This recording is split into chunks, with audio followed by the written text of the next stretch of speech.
नमस्कार बच्चों। भूगोल के इस कालांश में आप सभी का स्वागत है। बच्चों, पिछले कालांश में हमने भूगोल से संबंधित मानचित्र के बारे में जानकारी ली थी। आज हम विषय भूगोल पार्ट 1 वितरण के मानचित्र के बारे में जानकारी लेंगे। तो चलिए जानते हैं वितरण क्या है।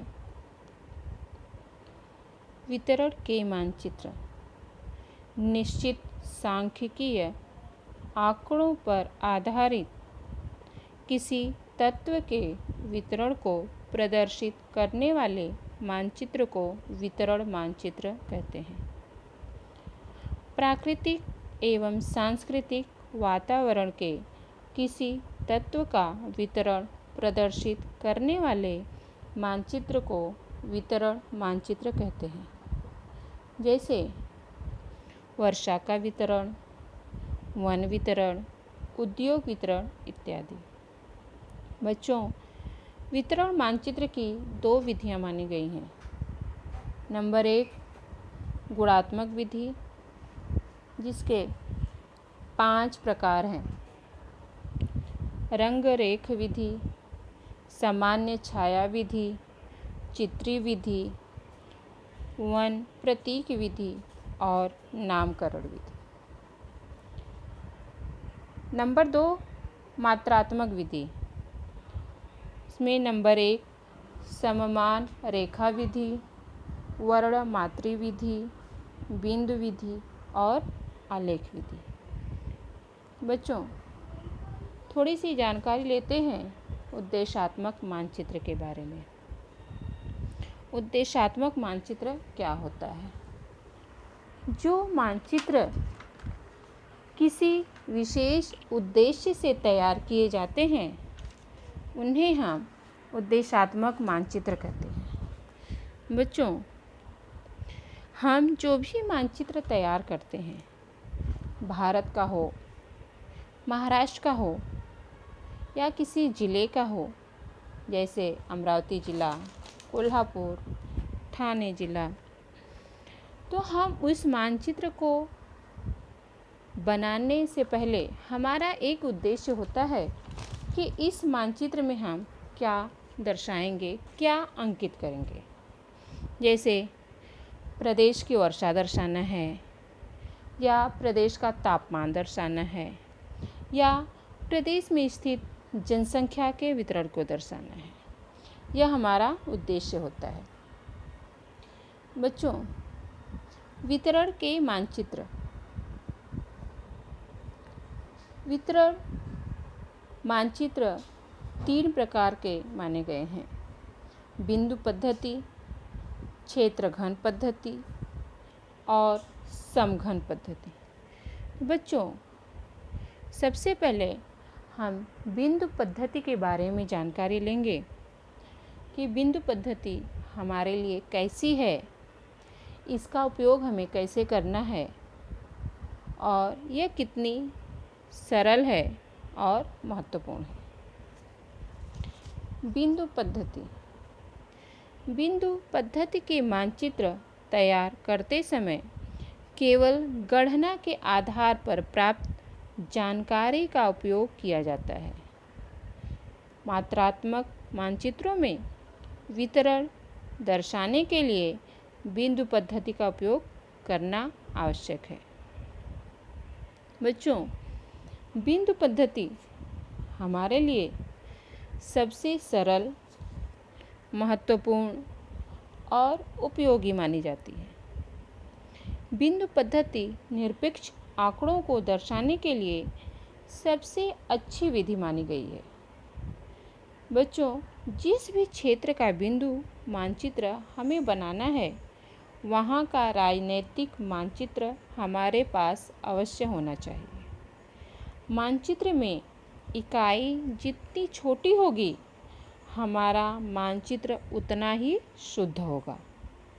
बच्चों, छोटी इकाई का यहाँ अर्थ है किसी जिले का मानचित्र या किसी तहसील का मानचित्र, जिससे वहाँ के जनसंख्या के जो आंकड़े होते हैं उनकी हमें पूरी जानकारी लगभग मिलती रहती है। बच्चों, बिंदु मानचित्र बनाते समय हम जिस भी क्षेत्र का मानचित्र बना रहे हैं वहाँ के आंकड़े निरपेक्ष आंकड़ों में होने चाहिए। निरपेक्ष का अर्थ है समान, लगभग सभी जगह समान हो, राउंड फिगर। बच्चों, इतना ही नहीं, बिंदु को उचित स्थान पर लगाने के लिए संबंधित प्रदेश का जलवायु, मृदा, सिंचाई और मानचित्र के आंकड़े भी आपके पास होने चाहिए। बच्चों, इस समय मेरे पास भी अधिक सुविधा नहीं है, फिर भी आपको बताने की कोशिश कर रही हूँ और आप समझने का प्रयास करें।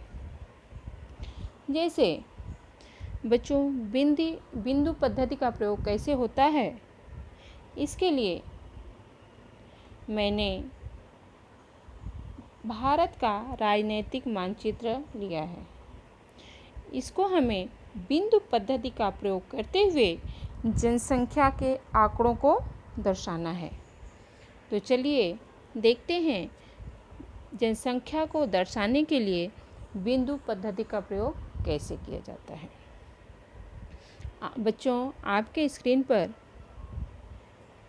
मैं भारत का मानचित्र दी हूँ। अब हम इस मानचित्र की सहायता से कुछ राज्यों को ले लेंगे। जैसे हम उत्तर प्रदेश, महाराष्ट्र, पंजाब, हरियाणा और गुजरात को ले लिया। अब हम इनके आंकड़ों को बिंदु पद्धति का प्रयोग करके जनसंख्या को दर्शाएंगे। चलिए बच्चों, सबसे पहले हमें इन राज्यों की जनसंख्या देखनी होगी। इन राज्यों की जनसंख्या कितनी है? मैं इन राज्यों की जनसंख्या 2019 के अनुसार निकाली हूँ और आप भी इनको नोटबुक पर नोट करते रहिए, आगे आपको काम देगा।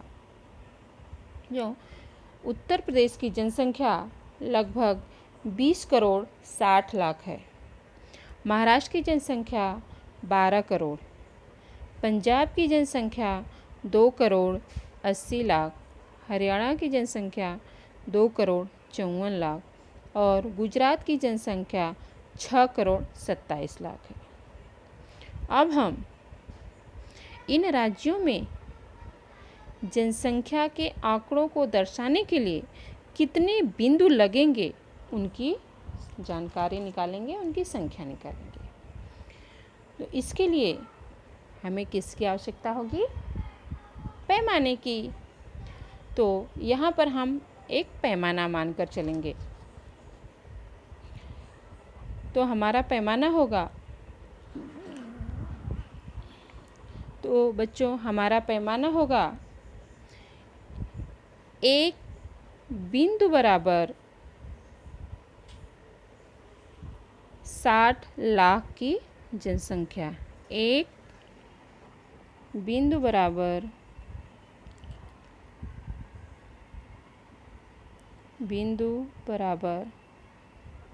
60 लाख। अब हम उत्तर प्रदेश की जो जनसंख्या है उसके आधार पर उत्तर प्रदेश में कितने बिंदु लगेंगे उसकी संख्या निकालेंगे। चलिए देखते हैं उत्तर प्रदेश में लगभग कितने बिंदु लगेंगे। इसके लिए हमें क्या करना है? चलिए, उत्तर प्रदेश की जनसंख्या कितनी है? लगभग 2 करोड़ 60 लाख। तो बच्चों यह 50 के ऊपर है।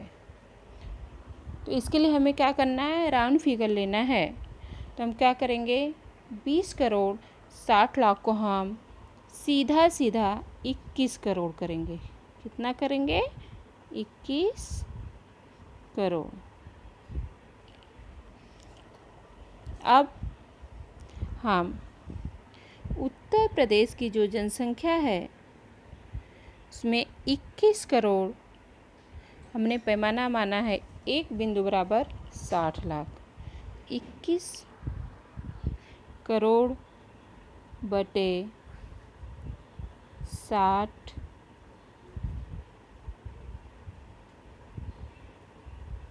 60 लाख बराबर 35 बिंदु।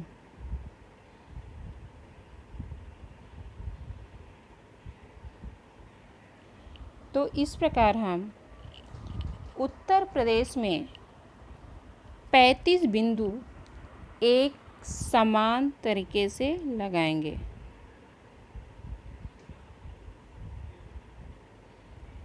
इस प्रकार हम अन्य राज्यों की भी बिंदुओं की संख्या निकाल सकते हैं। पैमाना आपके सामने दिया गया है। जो अन्य राज्य बचे हैं उनके बिंदुओं की संख्या निकालकर ज्ञात करेंगे और मुझे बताएंगे कि अन्य राज्यों में कितने बिंदु हम लगाएंगे।